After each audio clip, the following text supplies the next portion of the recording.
Hey guys, Dr. Ben here. Going to talk to you today about our kids, our children, and what we're doing to them, this health crisis that we have going on in this country and our children. So welcome.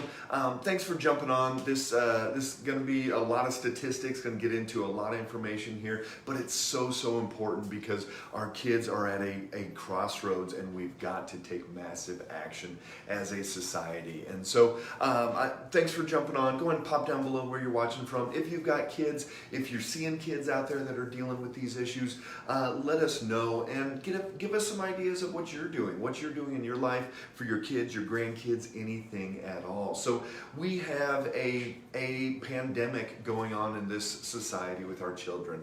And if you would be watching the news, if you would be listening to mainstream media, anything at all, you would think that I was talking about this virus, that this virus is affecting our kids and damaging our kids and killing them and all of these different things. That is not what I'm talking about. And when you see the stats, you're going to see that dwarfs in comparison to what's truly going on with our children. And what I'm talking about is obesity. Childhood obesity is going through the roof. And hey, Suzette, good to see you there in North Platte. Childhood obesity is going through the roof.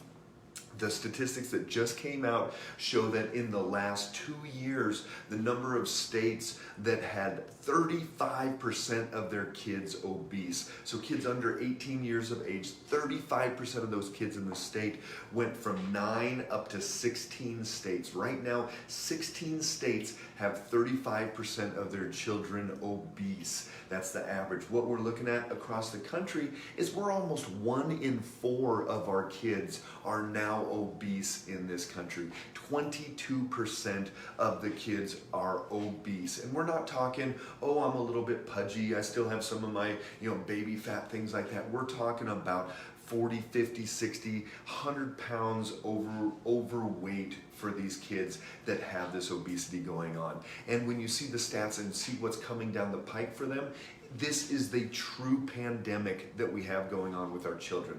Right now, you look at, and if you're talking about the news, they're saying, okay, great, these kids, they're in the hospital, they're dying from COVID, it's horrible, and guess what's happening? What we've got in 2020, there were 192 kids that died under 18 with COVID. In 2021, it's around 212 or so kids that have died with COVID.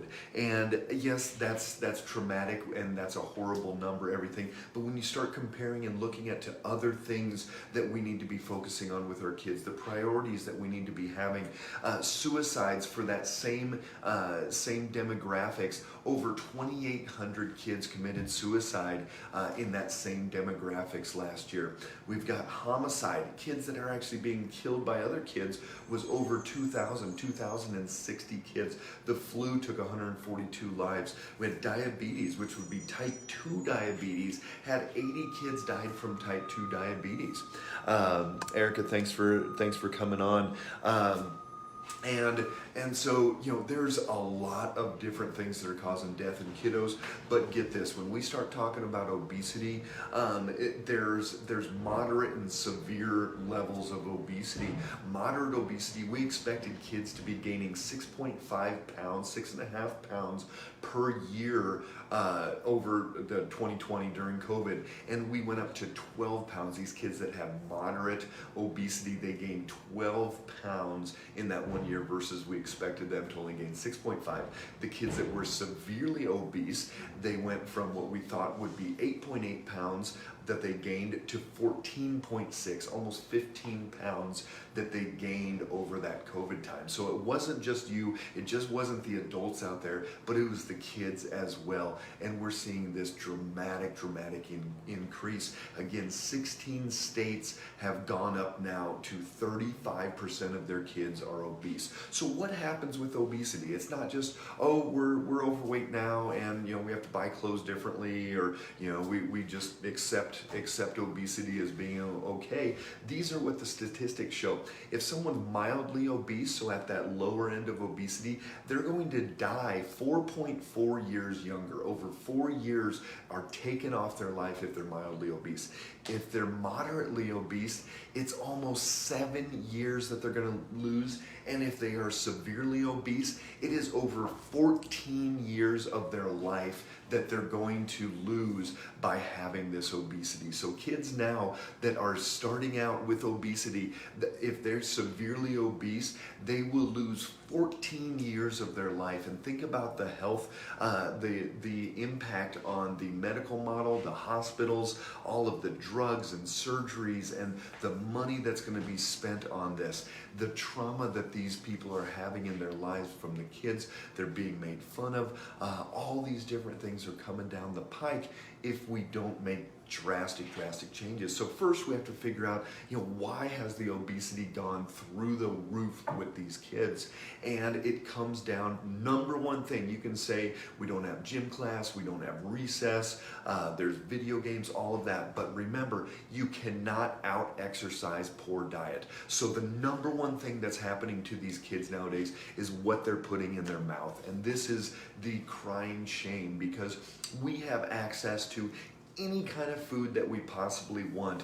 And yes, there's certain parts of the country where they have a harder time getting fresh fruits and vegetables, things like that. But if there's a Walmart nearby, if somebody has access to a Walmart, they can get, even though it may not be the best quality food, they can buy frozen vegetables, frozen fruit, they can buy some plain meats, some things like that that you can use on as little as $5 to $10 a day. You can be feeding people relatively healthy food and not processed, not bags of chips and sodas and frozen meals and all of these different things.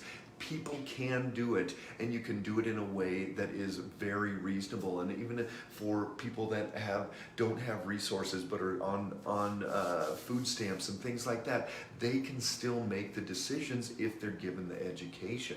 But here's the thing, it's not just people that are poor, it's not just people that are in certain parts of cities that don't have access to food. We're talking about people all over this country, whether they're rich or poor or anything. We can see obesity in all these different parts of the people. Deborah, thanks for jumping on. Kids are not active like we were. You know what?